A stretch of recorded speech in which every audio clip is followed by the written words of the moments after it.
Meus irmãos, nós queremos convidá-los para ficar atento à nossa temática de hoje, né?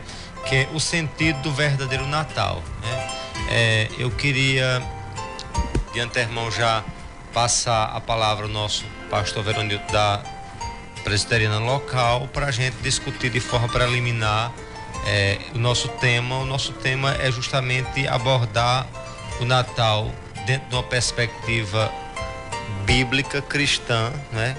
Porque a gente vê desvirtuando o sentido do Natal, né? E o Natal, para a gente, de antemão, já vamos dizer que é boas novas de salvação. É a vinda do Cristo homem, né? Porém encarnado, né? A sua transcendência, a sua imanência entre nós, o Emmanuel, Deus conosco. Eu queria que o nosso pastor Veronildo trouxesse aí umas informações preliminares para a gente compartilhar com o irmão Cícero e a gente fazer essa interação tão saudável. Graça e paz para todos os ouvintes da Rádio 95, né? Cidade, aqui de Sumé, para César que está aqui conosco, né? Todos os amados que escutam, né? Pelas redes sociais também, um abraço para todos vocês. Lembrar, primeiramente, devo ler aqui um versículo, né? Lucas capítulo 2, versículo 7, diz assim: E ela deu à luz o seu filho primogênito, enfaixou e o deitou numa manjedoura, porque não havia lugar para eles na hospedaria. Então precisamos primeiramente lembrar, pastor José Maria Gregório, irmão Cícero, né? Diácono Cícero, né? Que o Natal da sociedade pós-moderna, né? Ele é comércio, né? É comercial, né? Ou seja, pensa-se em luxo, em pompa, em compras, né? De final de ano e tudo mais, mas não se está pensando, na verdade, no Natal na sua essência real, né? O Natal da sociedade moderna é superficial também, porque fala-se em amor durante o mês, né? E durante 11 meses se digladia, se ofende, né? Se maltrata, né? Mas durante esse mês aí todos ficam sensíveis, né? E falam em amor, em paz e unidade, né? Enfim. E também esse Natal da sociedade pós-moderna, ele é anticristão. Por que anticristão? Porque o personagem principal, quando você chega nos lugares por aí, não é o Cristo do Natal, mas é o Papai Noel. Não é o Natal verdadeiramente cristão. O verdadeiro Natal, ele não se comemora apenas em dezembro. Abre os parênteses para falarmos para você que está nos vendo nesse instante, que Jesus não nasceu em dezembro. Convencionou-se, né, uma data para se comemorar o Natal, mas Cristo não nasceu em dezembro. Por isso que nós cristãos, nós lembramos do Natal o ano inteiro, né? Todo dia é dia de Natal para aquele que de fato tem Cristo no coração. Então, e esse Natal, aqui esse texto fala, né? Cristo desprezou as pompas, né? Ele desprezou o luxo, né? Cristo é rei. Mas um rei que trocou o trono pela manjedoura. Ele não trocou o trono pelo palácio de Herodes, né? Ele não trocou o trono pelo palácio que estava ali, ele trocou por uma manjedoura, né? E ao chegar naquela cidade, não havia lugar para eles nas hospedarias da cidade. Todas estavam lotadas, né? Devido ao fato de que pessoas estavam indo para ali de todos os lugares, né? Para se recensear, pessoas que habitavam em outros lugares e eram de Belém, né?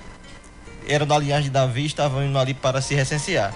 Porém, ali naquele lugar, na manjedoura havia uma placa: não há vagas, não há lugar na hospedaria.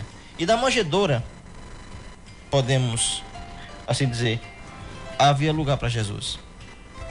E o desafio que nós deixamos de início aqui é que o seu coração, que o meu coração não seja como as hospedarias de Belém, fechado, em que não havia lugar para Jesus, mas que o nosso coração seja como a manjedoura, que acolheu e que recebeu o Filho de Deus. Amém. Que o nosso coração seja dessa forma.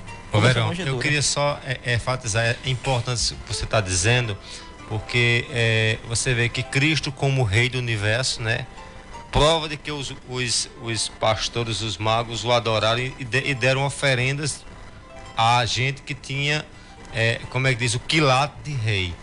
Mas mesmo sendo rei, ele não foi, não nasceu, não, como diz tu, no meio de um berço de ouro, mas nasceu o quê? Em uma manjedoura, em um estábulo, para nós um curral, né? Um curral. E você vê que Jesus, ele nasce nos corações não dos prepotentes, não dos arrogantes, mas ele nasce no coração dos humildes, né? E pessoas podem ser humildes e ricas, e pessoas também podem ser prepotentes sendo pobre, né? A pobreza e a riqueza não vai qualificar se alguém é humilde ou é prepotente. Porém, Cristo nos chama, como disse você, e aí eu reitero, e pensar nesse princípio, né? De que ele tem que encontrar lugar em todo o coração, e só encontra no coração daqueles que de fato têm sua marca da humildade. Cristo andou a cidade toda, Maria, a José andou a cidade toda, mas não encontrou lugar. Cristo não encontrou lugar nesse mundo. E aí a pergunta, irmão Cícero, eu queria que o senhor também continuasse nessa mesma temática, será se o ouvinte, será se Zé Maria, Veronilton, Cícero, está com o coração aberto e Jesus nascendo hoje, ele encontraria lugar no meio do teu coração, né? É importante se pensar nisso, porque o Cristo bíblico é esse Cristo que tem que nascer, e quando nasce, ele produz transformação em cada vida. Irmão Cícero. Desejando a todos já a paz do Senhor, né?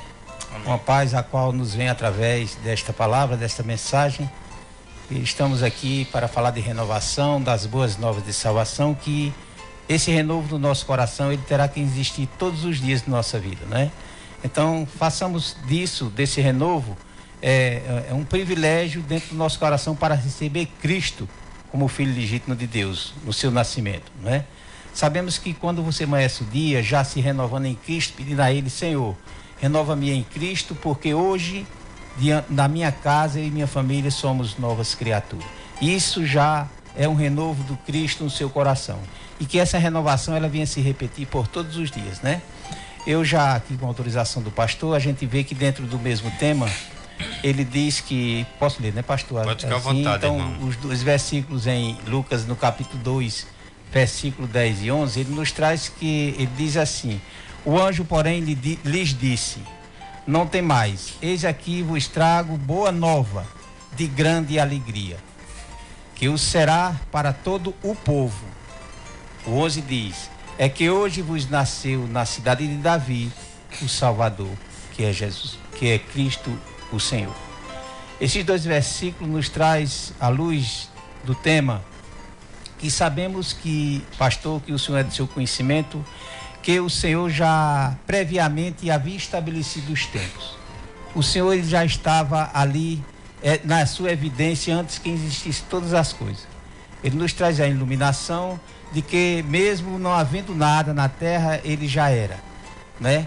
Assim, se o Senhor, no caso, o tempo a gente sabe que é um pouco reduzido, mas somente a parte A, que o Senhor gosta muito de falar nesse capítulo 43, versículo 3, apenas a parte A de Isaías 43, 3, ele diz que ainda que antes que houvesse dia, eu era. Quer dizer, o Senhor Cristo, ele já estava em evidência antes de se estabelecer todas as coisas. Então sabemos que Jesus, ele nasce em cada coração a partir deste momento, e não todo um dia específico, qualificado, como já foi falado aqui pelo pastor Veronilton, né? Sabemos que não há o nome de Cristo, ele não se retém, não se resume a um só dia, né? Cristo tem que nascer nos corações. Essa, pastor, é a primeira lição que eu trago à luz desse texto, né? Com o Senhor a palavra. Nós vamos prosseguir com o texto, Veronilton, aqui em Isaías 9, 2, diz assim: o povo que andava em trevas viu grande luz, e aos que viviam na região da sombra da morte resplandeceu a luz.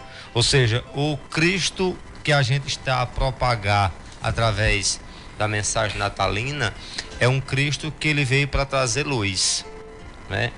E quem ilumina, na verdade, a vida do cristão não é as luzes, né, LEDs que está tão propagada por aí, que tem o seu ar de beleza, de ornamentação, não se pode negar. Agora, a luz que tem que nascer é a luz interior. E essa luz é Cristo, né? Porque muitos estão brilhantes por dentro, né? Por fora, melhor dizendo, e por dentro está na escuridão. E essa escuridão, de fato, só pode acabar no dia que Cristo nascer interiormente no seu coração. Por isso que ele diz que aquele que o receber terá de fato, receberá dele o que? Fontes de água viva que jorram para a vida eterna.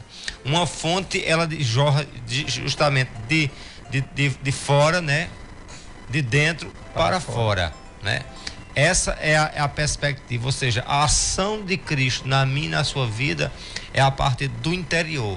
Esse lugar que Veronil deixou bem claro que Cristo encontrou na estebaria, no curral, no estábulo, ele possa encontrar no meu e no teu coração, que Cristo possa nascer, e essa luz que de fato haverá de trazer vida e vida com abundância. E aí ele prossegue no verso 6, diz assim, olha, porque um menino nos nasceu, um filho se nos deu, o governo está sobre os seus ombros. O seu nome será maravilhoso, conselheiro, Deus forte, Pai da eternidade e príncipe da paz. Entre muitas qualificações aqui, onde ele diz o quê? Ele é Pai da eternidade. É isso que o Senhor disse, irmão Cícero. Ele é um ser atemporal. Deus não tem tempo, né? Deus não está limitado ao tempo. Antes que houvesse dia, eu sou, ou seja, não existe tempo para Deus. Você não pode resumir Deus a partir do tempo, porque Deus está atemporal, né? E fora do próprio espaço, ou seja, ele está infinitamente à frente. E aí a gente tem que mostrar que ele é o que? É o Pai da eternidade, ele é o príncipe da paz, né? Duas coisas que eu queria destacar para vocês complementar é o sentido de que ele é eterno. O Cristo que estamos a propagar nas boas novas de salvação não é inventado por um conceito teológico, não é inventado por um conceito filosófico, não. É um Senhor que está além do tempo. Ele nunca foi criado, porque a partir do momento que ele foi criado, ele não poderia ser Deus. E para ele ser Deus, ele tem que ser atemporal. Ele tem que ser. Por isso que o próprio texto sagrado deixa bem claro que ele diz, eu sou. E quando diz o termo eu sou, no original, equivale justamente ao verbo ser nos três tempos. Eu sou equivale a passado, presente e futuro junto. Ou seja, Deus na pessoa de Cristo como sendo Deus também. Ele é o Deus eterno. Ele é o príncipe da paz. E aí, uma das coisas que mais esse mundo está precisando de hoje é paz. E é um sentimento que mora no interior, que mora no íntimo das pessoas. E a verdadeira paz só se haverá de ter no dia em que Cristo nascer no meu e no teu coração. Amém? Nosso pastor Veronil, possa prosseguir aí a sua perspectiva. Interessante também que o texto que nós estamos aqui discorrendo em Lucas, né? Ele também mostra Cristo, né? Não rodeado de nobres, né? Não rodeado de príncipes, né? Mas rodeado de pastores, né? Pastor de ovelhas, né? Charles Spurgeon, pregador inglês muito conhecido, ele disse que Cristo preferiu estar rodeado de pastores do que rodeado de príncipes, porque o lugar mais propício para um cordeiro nascer é justamente rodeado de pastores. E Cristo é o Cordeiro de Deus, né, que tira o pecado do mundo, né? Ele é o Cordeiro de Deus que veio para tirar o pecado do mundo, para nos limpar, para nos purificar dos nossos pecados. Interessante que Belém era a menor cidade de Judá, né? E o profeta Miqueias disse, né, que e tu, Belém Efrata, de modo algum és a menor entre as cidades de Judá, porque de ti sairá o guia que há de apacentar o meu povo de Israel. Então, quando Cristo nasceu em Belém também, podemos aprender isso, né? Cristo nasceu, né, em Belém para mostrar justamente, ele nasceu na menor cidade, né? Trocou o palácio pelo estábulo, né? Para mostrar justamente o que o pastor Zé Maria já falou aqui, de que ele nasceu entre os simples. Cristo não aprova a arrogância, né, a prepotência que os homens utilizam, né? Ele é visto na simplicidade das pessoas, né? E como ele nasceu numa cidade pequena, Belém, uma cidade insignificante pelo seu tamanho, para mostrar pra gente que ele não despreza as coisas pequenas, né? Que as coisas mais desprezíveis pelo mundo, elas podem ser aceitas por Deus se elas se entregarem a Jesus Cristo, né? E se você entende que a sua vida não vale nada, se você entende que sua vida não faz sentido, Cristo quer mostrar para você, com o seu nascimento em Belém também, de que Ele pode fazer de você uma nova criatura. Ele pode fazer a tua vida ter sentido real. Ele pode fazer a tua vida ter um sentido vivo, um sentido alegre, feliz, né? Há 24 anos atrás, esse Cristo do Natal nasceu no meu coração. E a minha vida de triste, de oprimido por Satanás, passou a ser uma vida alegre, feliz, e há 24 anos que eu prego o Evangelho de Cristo. Então você entenda isso. Esse Cristo do Natal, ele nasceu numa cidade pequena para mostrar para você de que ele pode fazer a tua vida ter sentido. Você pode ser o pior dos pecadores, você pode ser a menor das pessoas, você pode olhar para a sua vida e pensar que sua vida não faz sentido, de que você não tem mais nada, de que não há nada em sua vida que possa fazer você feliz. Cristo pode fazer você feliz. Por isso que ele nasceu numa cidade pequena. Ô Verão, eu queria só complementar, interessante a sua percepção, que você vê que Cristo, ele nasceu numa cidade pequena, no estábulo, de forma humilde, né? E as pessoas querem sentido para a vida deles em coisas grandes, em coisas que ostentam, né? Nós vivemos numa sociedade de ostentação. As pessoas podem não ter nada, mas eles querem, eu sempre digo, no Facebook todo mundo é rico e todo mundo é bonito. Isso mostra que as pessoas querem simplesmente o quê? Ostentar e ser aquilo que não são. E a gente vê, irmãos, que o evangelho é diferente. Ele diz que a mudança parte de onde? Do interior. Do coração. Essa mudança só quem pode causar é Cristo. Porque o que faz a religião? A religião não produz no homem a mudança e faz o que no homem? Ele maqueia o problema do homem. O homem aparentemente fica, como é que eu posso dizer assim? Curado, mas numa cura simplesmente estética.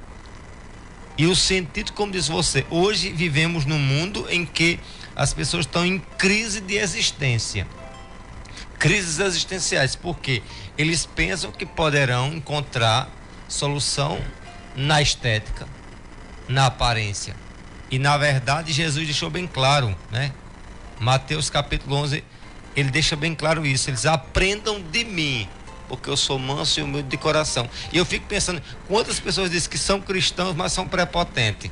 São cristãos, mas pisam o outro. São cristãos, mas fazem evidenciar não os frutos de Cristo, de humildade, mas de arrogância, né? É estranho, ou seja, prova de que Cristo até então o quê? Não nasceu nesse coração. Agora isso pode ser um crente evangélico, isso pode ser um católico, um espírito, não importa a rotulação da sua igreja, desde que você não se enquadre no espelho, no parâmetro maior que é Cristo. E o parâmetro maior é a simplicidade, a humildade. Eles aprendam de mim, sou manso e humilde de coração. Irmão Cícero, em nome de Jesus. Ainda dentro da temática, pastor, quando o senhor falou que ele é o príncipe da paz, estamos confirmando aqui o reinado pacífico dele, né? Em Isaías 11, 1 e 2, mais precisamente o versículo 1, ele nos diz que do tronco de Jessé sairá um rebento e das suas raízes um renovo, né? Sabemos que Cristo nos renova a cada momento, ele não tem o seu dia específico.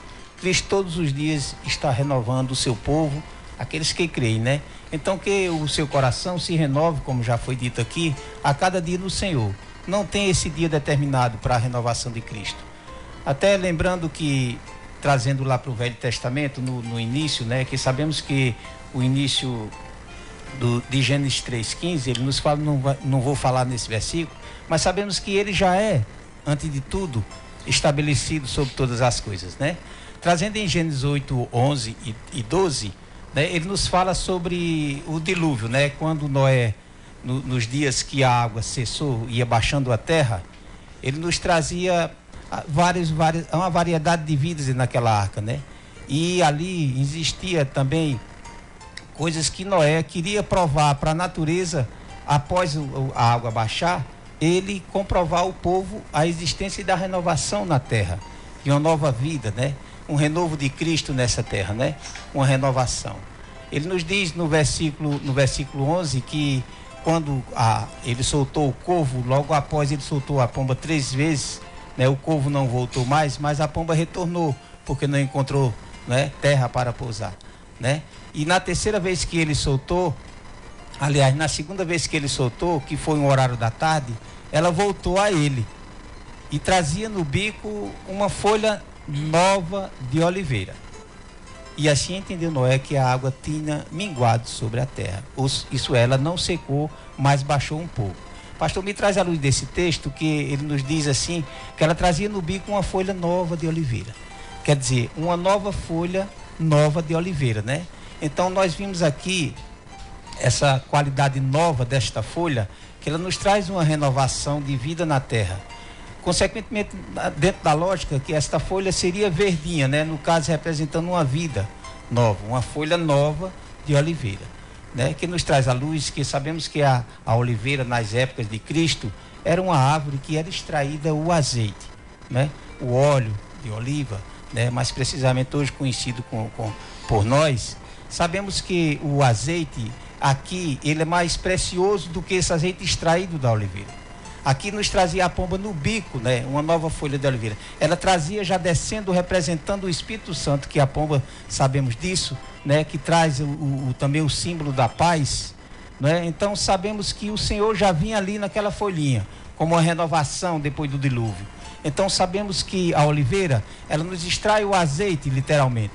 Mas esse azeite que a pomba trazia com esperança, ungindo aquele povo que já se encontrava ali naquela arca, que já estava justamente com Deus ali, com Cristo renovado naquele local, né? Sabemos que Noé, assim que tinha entendido que as águas tinham minguado, né? Porque a pomba veio, trouxe aquela renovação, trouxe aquela folhinha representando, né, a folha da oliveira, mas a oliveira precisamente extraindo aquele azeite, o qual ungia naquele tempo. Mas o azeite aqui, a unção a qual a pomba trazia sobre aquele povo de Deus, era o ungido do Espírito Santo, já ungindo aquele povo daquela arca, né? O que me traz à luz desse texto, né? A oliveira é uma árvore muito, na época, cultivada por causa do seu azeite. Então essa unção desta nova folha de oliveira nos traz esta luz, que era o azeite espiritual, a principal unção do Senhor sobre aquele povo na arca de Noé. Amém.